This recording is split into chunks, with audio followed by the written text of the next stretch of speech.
नमन करता हूं, उन्हें अर्पित करता हूं। सूरत का बापू के नमक सत्याग्रह से बहुत गहरा नाता रहा है।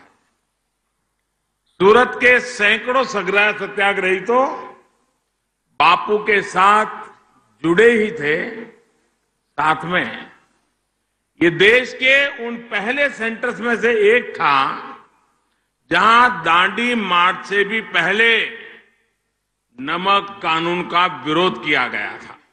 ये सूरत ने किया था।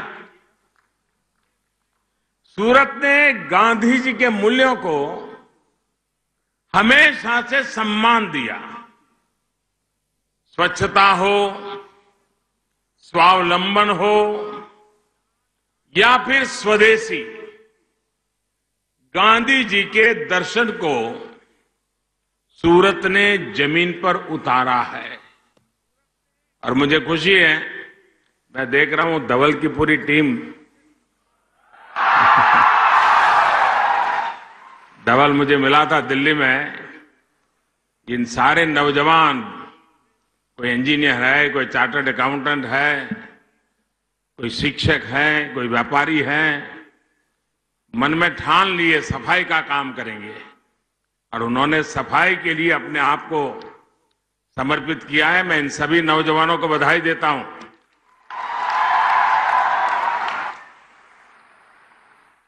आज हीरे और कपड़े के साथ साथ अनेक छोटे छोटे उद्योगों से मेक इन इंडिया को यह शहर सशक्त कर रहा है।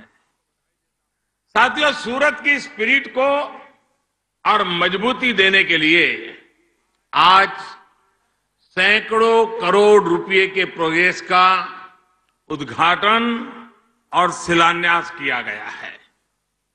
इसमें सूरत एयरपोर्ट का विस्तारीकरण तो है ही, साथ में शहर को स्मार्ट बनाने के लिए दर्जनों प्रोजेक्ट्स का उद्घाटन और शिलान्यास भी किया गया है। विकास से जुड़े इन सभी प्रोजेक्ट्स के लिए मैं सूरत वासियों को, हमारा हुर्ती भाइयों ने, आप सभी को बहुत बहुत बधाई। साथियों, हमारी सरकार देश में ईज ऑफ लिविंग और ईज ऑफ डूइंग बिजनेस की नई संस्कृति विकसित करने में जुटी है।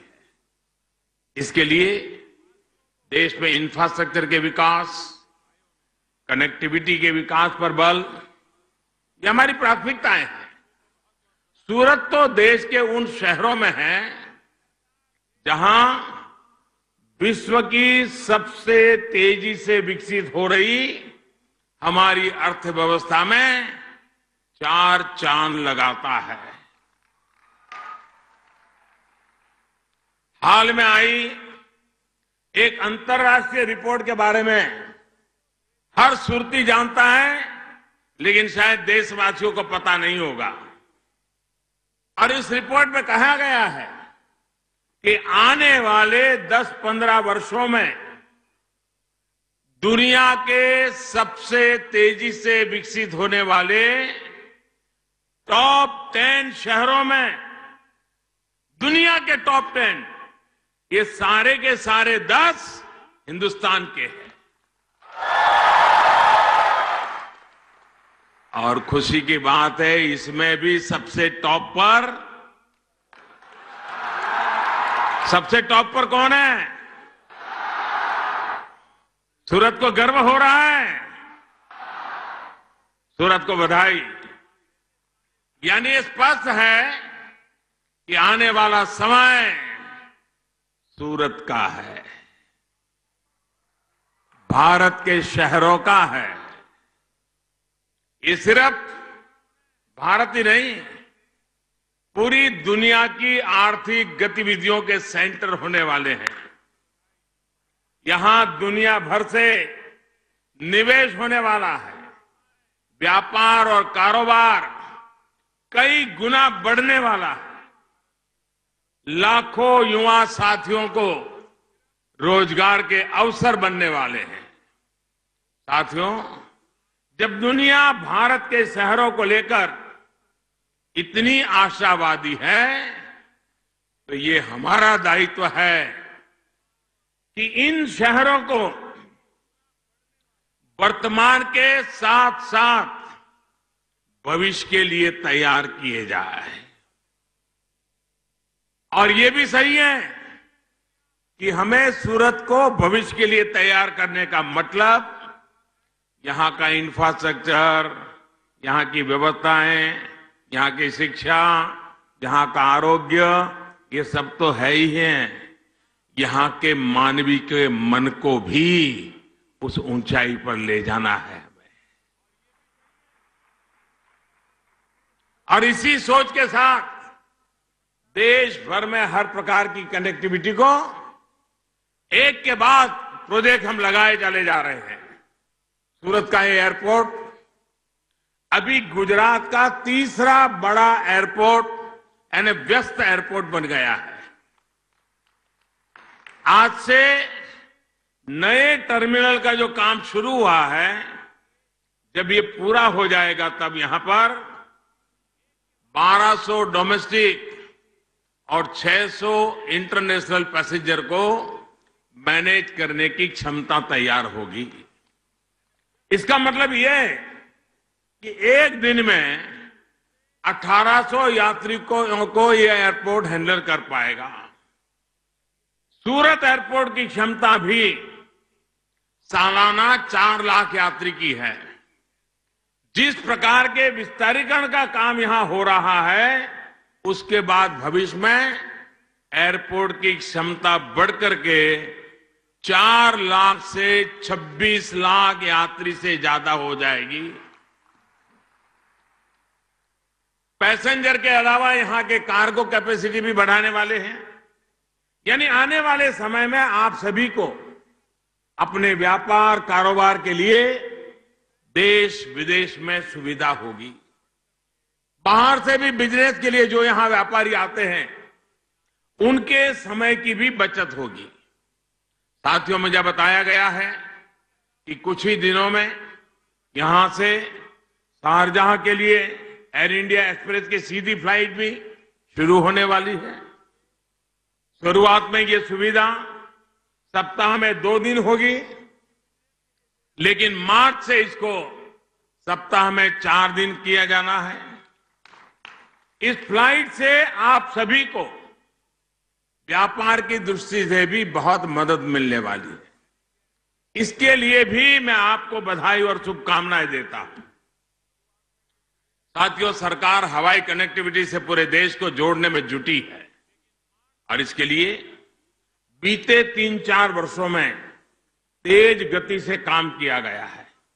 और इसी का परिणाम है कि 17 एयरपोर्ट्स को अपग्रेड एक्सपेंड किया जा चुका है और अनेक एयरपोर्ट में काम तेजी से चल रहा है।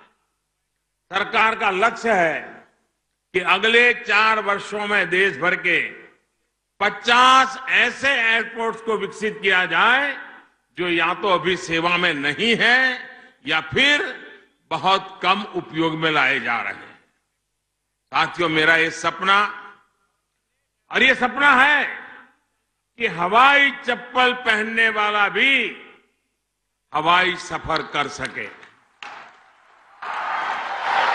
इसके लिए ही उड़े देश का आम नागरिक यानी उड़ान योजना शुरू की गई।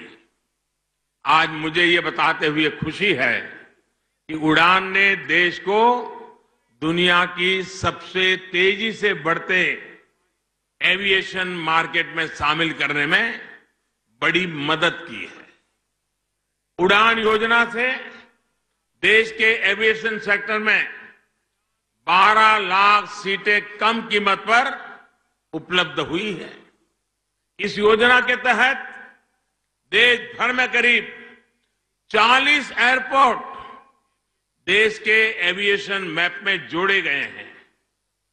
गुजरात में भी 4 रूट्स पोरबंदर मुंबई, कांडला अहमदाबाद, केशोद अहमदाबाद और पोरबंदर अहमदाबाद को उड़ान 1 और उड़ान 2 के तहत कनेक्ट किया गया है।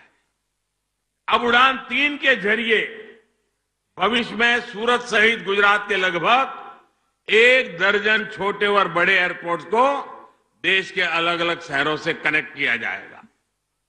इसमें साबरमती रिवर फ्रंट,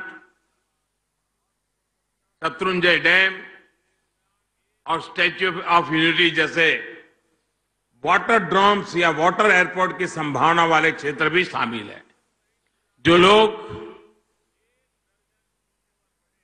भावनगर जाना चाहे, पालितना जी जाना चाहते हैं, तीर्थ यात्रा करना चाहते हैं, वो सी प्लेन से शत्रुंजय डैम से होकर के आसानी से पहुंच पाएंगे। यानी भविष्य में साबरमती रिवर फ्रंट से उड़कर विमान सरदार सरोवर डैम के पानी में उतरे। इसी तरह की परियोजना भी विचार हो रहा है। साथियों, एयर कनेक्टिविटी के साथ साथ ये भी ध्यान रखा जा रहा है कि पासपोर्ट के लिए लोगों को बड़े शहरों के चक्कर न लगाने पड़े।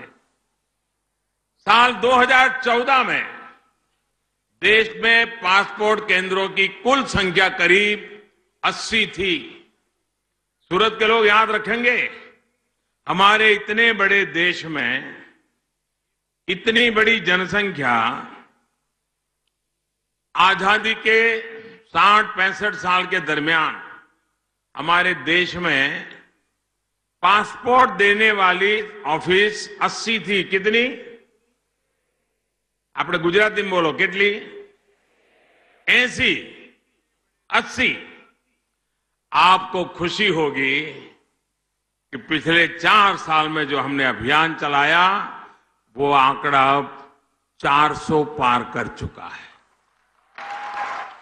कहां 80 और कहां 400?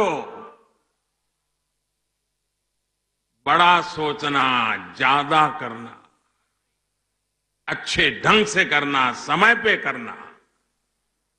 और गुजरात वाले तो जानते हैं मुझे।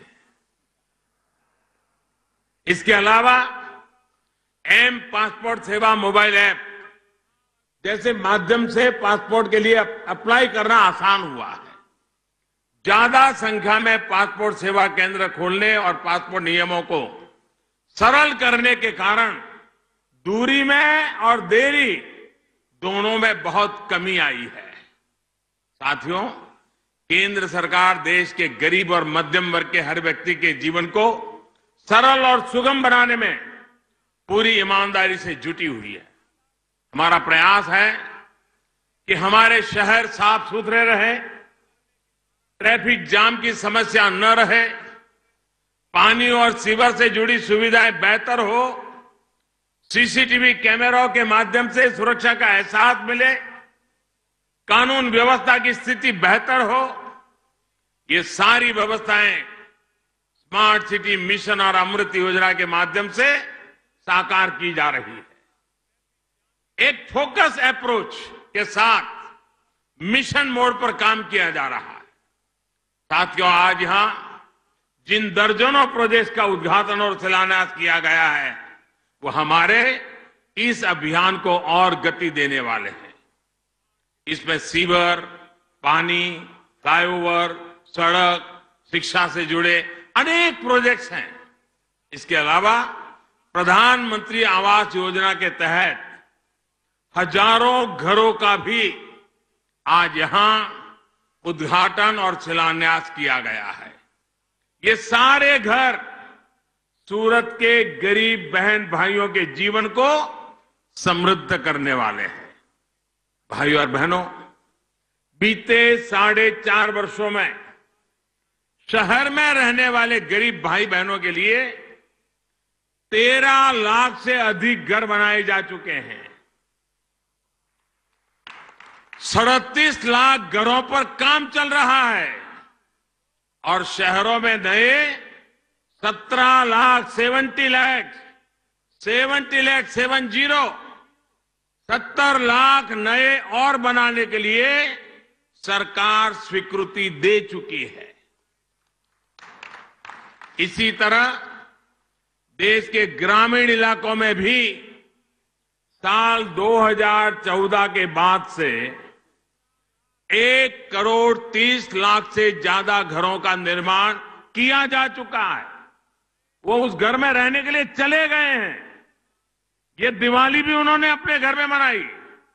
ये संख्या अपने आप में कितनी बड़ी है, इसका अंदाजा आप इसी से लगा सकते हैं कि पहले की सरकार ने, और ये आंकड़ा भी जरा सूरत के लोग याद रखें, उनके कार्यकाल में 25 लाख घर बनवाए थे। कितने 25 लाख। कितने जरा बताइए ना, कितने 25 लाख घर बनवाए थे। गरीब को, अपने बेघर भाई बहनों को पक्की छत मिले, इसके लिए आज भारतीय जनता पार्टी की सरकार 1,30,00,000 मकान बना दिए। 1,30,00,000। उनके कालखंड में कहां 25 लाख और हमारे 4 साल में कहां 1,30,00,000। अगर मैं जितना काम कर रहा हूं उतना उनको करना होता तो और 25 साल लग जाते हैं। इतना ही नहीं, किसी सरकार ने पहली बार मध्यम वर्ग के लिए भी, और मैं सूरत और शहरों के लोगों से आग्रह करूंगा कि इस बात को समझें, कितनी बड़ी मदद आपको हो सकती है, इसका फायदा उठाइए आप। पहली बार हमारे देश में ये योजना हमारी सरकार बनने से पहले नहीं थी। अगर मध्यम वर्ग का परिवार का व्यक्ति अपना घर बनाना चाहता है, बच्चे बड़े हुए हैं, नया घर लेना चाहता है, कोई व्यवस्था नहीं थी। मध्यम वर्ग को उसके नसीब पर छोड़ दिया गया था। हमने आकर के पहली बार मध्यम वर्ग के लिए भी घरों की एक नई कैटेगरी बनाकर उसे ब्याज में राहत का अभियान चलाया हुआ है। और इससे फायदा क्या होता है? एक अनुमान के तहत अगर मध्यम वर्ग का व्यक्ति 20 लाख रुपए का लोन लेता है और उस 20 लाख रुपए के लोन से प्रधानमंत्री आवास योजना के तहत मकान बनाने जाता है, तो उसके ब्याज में कटौती की जाएगी। और उसका परिणाम ये आएगा कि जब पूरे मकान के पैसे बैंक को वापस देगा, तब तक करीब करीब 6 लाख रुपए की बचत हो रही है उसको। यानी मध्यम वर्ग के परिवार को एक घर बनाने में 6 लाख रुपए की बचत। हिंदुस्तान में इतनी सरकारें आकर के गई, न किसी सरकार ने सोचा था, न किसी सरकार ने किया था। कि हमारे में दम है कि भारत के बढ़ते जाते मध्यम वर्गीय परिवारों की हम चिंता करते।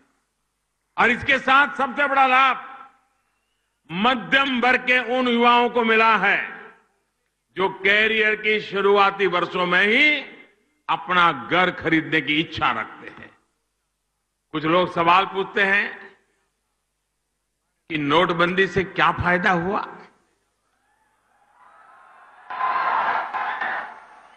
उन्हें ये सवाल उन युवाओं से भी पूछना चाहिए जिन्हें नोटबंदी के बाद कम हुई घरों की कीमतों का लाभ मिलना शुरू हुआ है। उस गरीब और मध्यम वर्ग से सवाल पूछना चाहिए जिसका घर का सपना अब साकार होना संभव हुआ है।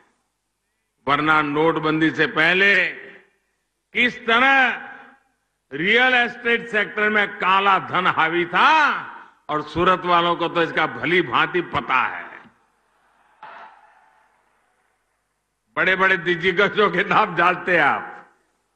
भाई और बहनों, हमारी सरकार ने रेरा कानून बनाकर यह भी सुनिश्चित किया है कि गरीब और मध्यम वर्ग के लोगों की कमाई हाउसिंग प्रोजेक्ट्स में फंसनी नहीं चाहिए। रेरा कानून के तहत 30-35 हजार बिल्डरों ने अपना रजिस्ट्रेशन करवाया है और तय नियम के मुताबिक लाखों घरों का निर्माण कर रहे हैं। साथियों, अब सरकार में, और जब सरकार में इच्छा शक्ति हो तो कैसे परिवर्तन आता है, इसका एक उदाहरण एलईडी बल्ब भी है। पहले जो एलईडी बल्ब 350 रुपये तक में मिलता था, अब उसे 40-50 रुपये में उपलब्ध कराया जा रहा है। अब आप मुझे मत पूछना कि 40-50 का बल्ब 350 में बिकता था तो बीच वाले पैसे कहां जाते थे, वो मुझे मत पूछना। उसका जवाब राजीव गांधी देकर के गए हैं। उन्होंने कहा हुआ है 1 रुपया जाता है तो 15 पैसा पहुंचता है, 85 पैसा कौन सा पंजा खाता था वो सारी दुनिया जानती है। बीते 4.5 साल में सरकार ने 32 करोड़ एलईडी बल्ब वितरित किए हैं। इस वजह से लोगों के बिजली बिल में सालाना करीब 16,500 करोड़ रुपयों की बचत हुई है। ये पैसा ज्यादातर मध्यम वर्ग के परिवारों में बचा है। इसी तरह हमारी सरकार की मुद्रा योजना ने भी गरीब और निम्न मध्यम वर्ग के युवाओं के सपनों को नई उड़ान दी है। पहले युवा अगर अपना रोजगार करने के बारे में सोचता था तो उसे बैंक से कर्ज लेते समय गारंटी की समस्या आती थी। हमारी सरकार ने मुद्रा योजना के तहत अब तक 15 करोड़ से ज्यादा लोन बिना बैंक गारंटी दे चुकी है।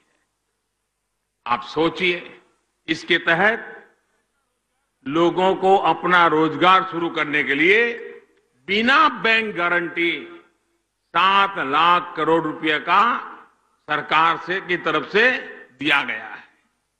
इनमें से 4 करोड़ 25 लाख से ज्यादा ऐसे लोग हैं जिन्होंने पहली बार कर्ज लिया है। यानी बीते 4.5 साल में देश को 4 करोड़ 25 लाख नए उद्यमी भी मिले हैं। भाइयों और बहनों, इन व्यापक योजनाओं और बड़े फैसलों के पीछे सबसे बड़ी वजह है आपका एक एक वोट की ताकत से बनी पूर्ण बहुमत की सरकार। आपको लगता होगा, अभी जब मैं मकान की चाबी दे रहा था, आपको लगता होगा ये मकान मोदी दे रहा है। किसी को लगता होगा ये मकान भारत सरकार दे रही है।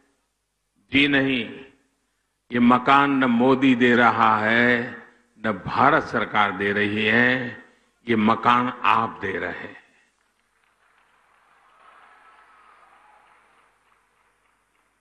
ये आपके एक वोट की ताकत है कि गरीब को घर मिला है।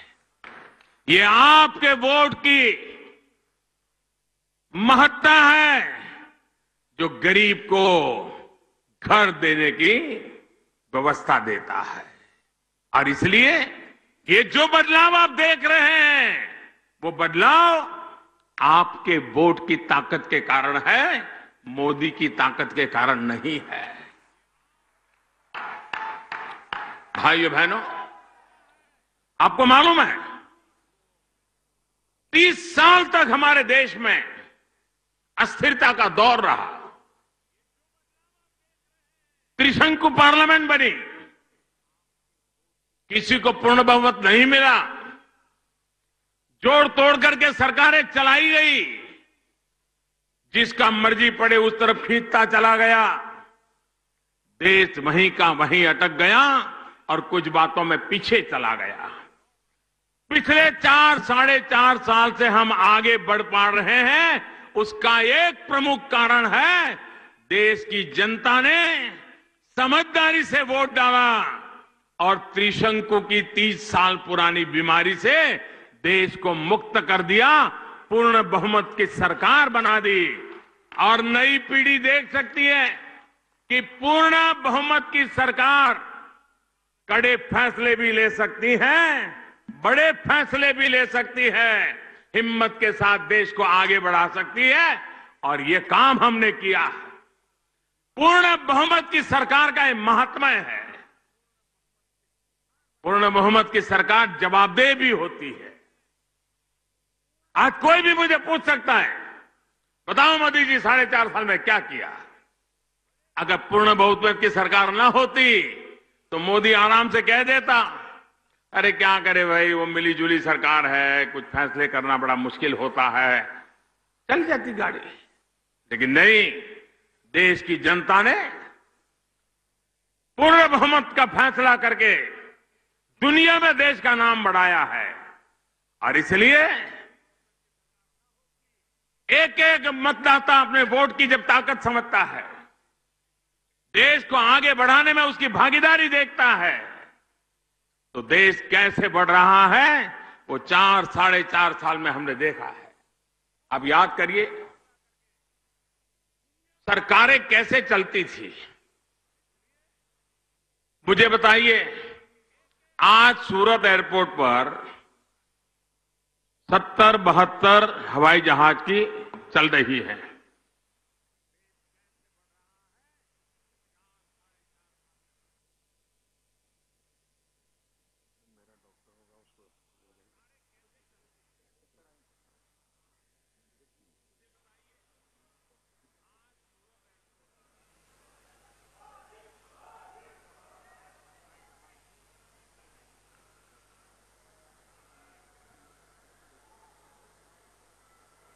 हमें अभी CR पाटिल बता रहे थे कि 70-72 जहाज आते जाते हैं, लेकिन क्या कभी हम ये भूल सकते हैं कि किस प्रकार से यहां एयरपोर्ट के लिए आंदोलन करने पड़ते थे, मेमोरेंडम देने पड़ते थे, दिल्ली सरकार तक दरवाजे खटखटाने पड़ते थे। मैं भी उस समय की दिल्ली की सरकार को मुख्यमंत्री के नाते चिट्ठियां लिख लिख करके थक गया था, लेकिन उनके दिमाग में कोई राजनीतिक बद इरादा था कि सूरत को यह सुविधा नहीं दी जाती थी, रोड़े अटकाए जाते थे। मैं उनको समझाता था, सूरत में ताकत है, एयरलाइंस को फायदा होगा, देश को फायदा होगा। सुनने को तैयार नहीं थे। आप मुझे बताइए, 4 लाख पैसेंजर से 26 लाख पैसेंजर की क्षमता करने की नौबत आ गई।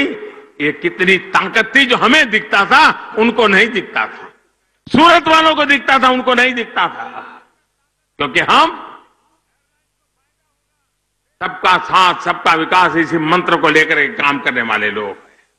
साथियों, एक तरफ हम पूरी शक्ति से पुरानी व्यवस्था की कमियों को बदलने में जुटे हैं, नया भारत बनाने में जुटे हैं, वहीं दूसरी तरफ कुछ ऐसे भी लोग हैं जो हमारे इन प्रयासों की मजाक उड़ाते रहते हैं।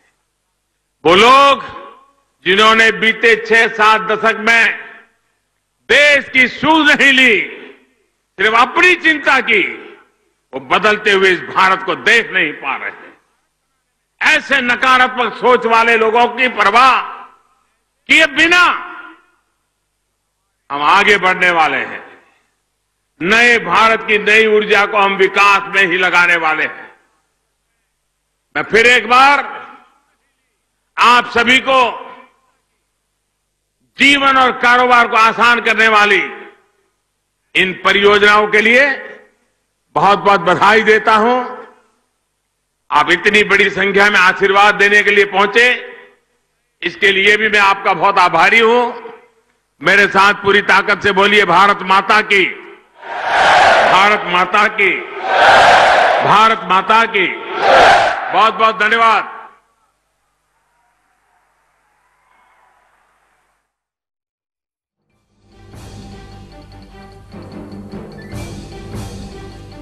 તો વડાપ્રધાન નરેન્દ્ર મોદી સુરતવાસીઓને સંબોધી રહ્યા હતા। વડાપ્રધાન નરેન્દ્ર મોદીએ કરોડોના વિકાસ કામોનું લોકાર્પણ અને